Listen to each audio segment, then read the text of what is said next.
আমরা গান আড্ডা দিব, আমরা আমাদের জনগণের সাথে ছবি তুলবো, আমার ফ্যানদের সাথে ভালোবাসা প্রকাশ করবো। আমি না কমার্শিয়াল না কোথাও আমাকে নিতে পারে। ধরেন দেশের পরিবর্তনের পর 2 মাস আমরা বসাছিলাম বাসায়, আমার তো লিডারশিপটা ছিলই। আমি তো এইভাবে কথা বলতামই, একটা সেলিব্রিটিকে ছোট করতে পারে না। পানিশড হয়েছেন যার মাধ্যমে আপনি 3-4 বছর পরে বলার জায়গাটা পালে একটু হলেও তো বলবেন। আমি তো আর মারামারি করতে চাচ্ছি না, আন্দোলনের ডাকও দিই নাই কারো বিরুদ্ধে, অপিনিয়নটা বলছি। ইস্যুসটা ব্যক্তিগত না, ইস্যুসটা অন্য জায়গার। এরকম সমতুল্য নায়ক আর বাংলাদেশে এখনো নাই মুভি স্টারদের মধ্যে। অবশ্যই আমি তার ফ্যান। আমার মনে আপনি ক্লিপ বানাবেন সাকিব খান এর ছবিটা দিয়ে, সেটা আমার জন্য বিব্রতকর। দেখেন ইভেন্ট শুরু হওয়ার আগে আপনি আমাকে প্রশ্নটা করতেছেন, মাত্র ঢুকছি একটু আগে। সো ইভেন্টটা হবে, আমরা গান আড্ডা দিব, আমরা আমাদের জনগণের সাথে ছবি তুলবো, আমার ফ্যানদের সাথে ভালোবাসা প্রকাশ করবো। ইনশাল্লাহ hopefully it will be great night আর কি।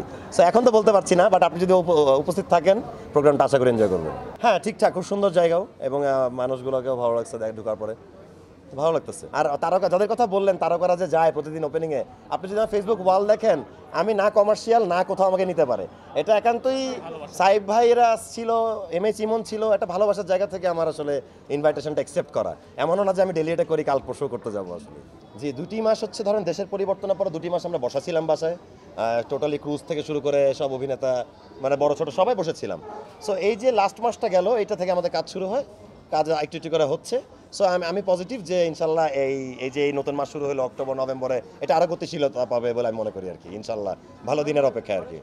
এক একটা মানুষের পার্সোনালিটি এক এক রকম হয় জন্মগতই। আপনি টিভি একটা হওয়ার পর আপনারা আমাকে চিনতেছেন, বাট আমি তো ইঞ্জিনিয়ার থাকা অবস্থায় ইউনিভার্সিটি কালচারাল সেক্রেটারি ছিলাম। আমি মালয়েশিয়ায় পড়তে গেছি, ইউটিএমএ 17 দেশের ছেলেমেয়ের কালচারাল সেক্রেটারি ছিলাম। সো আমার তো লিডারশিপটা ছিলই। আমি তো এইভাবে কথা বলতামই। মানে হতে পারে টিভি একটাদের কাছে মানুষের একটা মানে কেন কষ্ট পেয়েছে আমি বুঝাই বলি, এটা নমনীয়ভাবে বলার একটা বিষয় থাকে, অথবা একটা সেলিব্রিটিকে ছোট করতে পারে না। আই এম ভেরি সরি যদি কারো মনে আঘাত লাগে, কিন্তু যে মানুষটার প্রতি আপনি মানে আপনি হয়েছেন, পানিশড হয়েছেন যার মাধ্যমে, আপনি 3-4 বছর পরে বলার জায়গাটা পালে একটু হলেও তো বলবেন। ওই জায়গাটাই আর কি। আমি তো আর মারামারি করতে চাচ্ছি না, আন্দোলনের ডাকও দিই নাই কারো বিরুদ্ধে, জাস্ট খালি আমি আমার অপিনিয়নটা বলছি। এবং আপনাদের মতামতের দামটাও আছে। মানে কোনো দর্শক যদি আমার সাথে একমত না হয়, তার মানে এই না যে দ্বিমতটা আমি অ্যাকসেপ্ট করতেছি না। জাতীয় সঙ্গীত ইস্যুটাই ধরেন, আমি আমার পয়েন্ট অফ ভিউ বলছি, কিন্তু এমন তো না যে চেঞ্জ হলে কোনো ঝামেলা হয়ে যাবে। চেঞ্জ অবশ্যই অ্যাকসেপ্টেবল, পৃথিবীর অনেক দেশের জাতীয় সঙ্গীত চেঞ্জ হয়েছে। আমি যদি মানে মনে করি যে ভোট যদি হয়, দেশের জনগণ যদি অধিকাংশ লোক চেঞ্জ চায়, তাহলে চেঞ্জের পক্ষে আমি তার বিপক্ষে যুদ্ধ করতে চাই না। তা কেউ যেন মাইন্ড না করেন বিষয়টা। আমি আমার মতামত দিয়েছি, কিন্তু এটা হয়তো বলতে ভুলে গেছি পরবর্তীতে যে আপনাদের মতামত গ্রহণযোগ্য। আমরা এখানে আসলে তর্ক বিতর্ক না, ডিসকাশন করতেছি। ডিসকাশন এক জিনিস আর ফাইট এক জিনিস। এটা আসলে এই ইন্টারভিউতে সবার সামনে এতগুলো ক্যামেরা বলতে ইচ্ছা করতেছে না। তবে এটা একটা ধরেন এটা একটা রাজনৈতিক বিষয় ছিল। আমি ইনভাইটেশন পেয়েছিলাম যে আমার রাজত্ব শেষে মানে একটি দলের হয়ে যদি ভালো কিছু বলতে পারতাম 1-2 মিনিট, ওই বিষয়টা আর কি। আমি করতে রাজি হই নাই, এটুকুই। এছাড়া এমন কোনো আর কোনো মানে মনোমালিন্য হওয়ার মতো আর কিছু হয় নাই।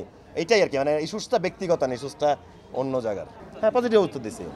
পজিটিভ উত্তর দিয়েছি কারণ আমি তো নিজেই যার সিনেমা হলে সিনেমা দেখতে যাই, আমি যদি তার ফ্যান হই বা এরকম সমতুল্য নায়ক আর বাংলাদেশে এখনো নাই মুভি স্টারদের মধ্যে, তাহলে কেন নয়? তার ব্যাপারে নেগেটিভ বলার তো কিছু নাই। তবে আমার একটা এক্সপেকটেশন আছে ওনার কাছে। উনি যেহেতু একদম একমাত্র মানে আইকন আমাদের দেশের, মানে আমিও তার কাছে কেউ না এই টাইপের।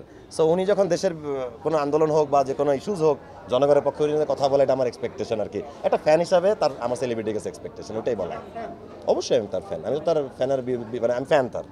মানে আর কোনো আমাকে মুভির নায়কের নাম জিজ্ঞেস করলে আমি আর কারোর নাম জানি না, আমি তার ফ্যান। তার অভিনয়ের ফ্যান, ওভারঅল অরা যেটা মানে একটা সুপার হিরো যেরকম হতে পারে মুভি স্টার, তার আউটফিট, তার কথা বলা, তার পার্সোনালিটি, তার যেখানে জায়গায় ডিলিংস, ইটস ভেরি নাইস। অবশ্যই। এখন আপনি ইন্টারভিউটা তো আমার নিতেছেন, আমি তো শামীম হাসান সরকার। সাকিব খান নিয়ে 5টা প্রশ্ন করলে এটা আমার মনে হয় আপনি ক্লিপ বানাবেন সাকিব খান এর ছবিটা দিয়ে, সেটা আমার জন্য বিব্রতকর। আমি মনে করি যে আমি আসছি, আপনি আমাকে প্রশ্ন করেন, আমার ক্যারিয়ার রিলেটেড প্রশ্ন করতে পারেন, সেটা আমার কাছে আনন্দদায়ক। এবং মানুষ তো আলোচনা করবেই, মানুষ তো আমার নাটক বের হলে আলোচনা করবে, যে নোন তাকে নিয়ে আলোচনা হবে, সেটাই তো পৃথিবীর নিয়ম, এটাই আর কি।